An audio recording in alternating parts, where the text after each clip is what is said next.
ഒരു പൂവ് വെച്ച് വെച്ചിട്ടുള്ളതെന്നുണ്ടെങ്കിൽ ഒരു പൂക്കാലം ഞാൻ തരും. അതിൻ്റെ ഒരു ഉറപ്പാണ്. അപ്പോൾ നമ്മൾ പൂ ഉണ്ടാക്കാൻ പോകുന്നത് ഫോം ഷീറ്റ് വെച്ചിട്ടാണ് കേട്ടോ. ഈ ഫോം ഷീറ്റ് ഒരു 6 വർഷത്തെ പഴക്കമുണ്ടെന്ന് പറഞ്ഞാൽ നിങ്ങൾ വിശ്വസിക്കുമോ? സത്യമാണ്. ഞാനൊരു പാക്കറ്റ് ഫോം ഷീറ്റ് വാങ്ങിച്ചിട്ടുണ്ടായിരുന്നു. കല്യാണം കഴിഞ്ഞ ഉടനെയുള്ള ആ ഒരു സമയത്തേ കാക്കുവിനോട് എന്ത് പറഞ്ഞാലും കാക്കു വാങ്ങിച്ചു തരും. അതെല്ലാവർക്കും എങ്ങനെയാണല്ലോ. പിന്നെ പൊട്ടത്തരം കൊണ്ടാണോ മൂപ്പര് ഭാഗം കൊണ്ടാണെന്ന് അറിയില്ല. ഞാൻ കുറേ ഡ്രസ്സും ചെരുപ്പും അങ്ങനത്തെ ഒന്നും പറഞ്ഞില്ല. അങ്ങനത്തെ ഒരു ആക്രാന്തമുള്ള ഒരാളല്ലാത്തതുകൊണ്ടായിരിക്കാം മേ ബി.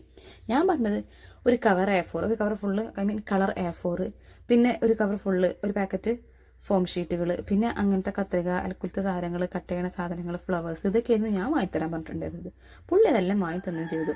അപ്പോൾ ഇനി അതിൽ ബാക്കിയുള്ള 2 ഫോം ഷീറ്റാണ്, ഒരു മഞ്ഞയുടെ ഒരു കാപ്പിയുണ്ട്. അപ്പോൾ ഈ ഒറ്റ സാധനം ഉള്ളതുകൊണ്ട് തന്നെ എനിക്ക് ആകെ എത്ര ഫ്ലവേഴ്സ് ഉണ്ടാക്കാൻ പറ്റുള്ളൂ.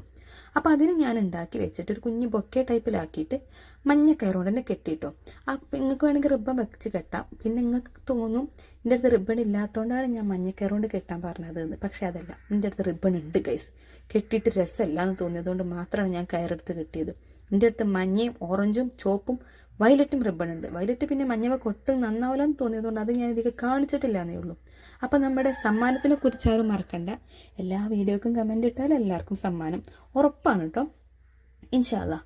അപ്പോൾ ചാനലൊന്ന് സപ്പോർട്ട് ചെയ്യുക, സബ്സ്ക്രൈബ് ചെയ്യുക, ലൈക്ക് ചെയ്യുക, കമൻറ്റ് ചെയ്യുക, ഷെയർ ചെയ്യുക. ടാറ്റാ.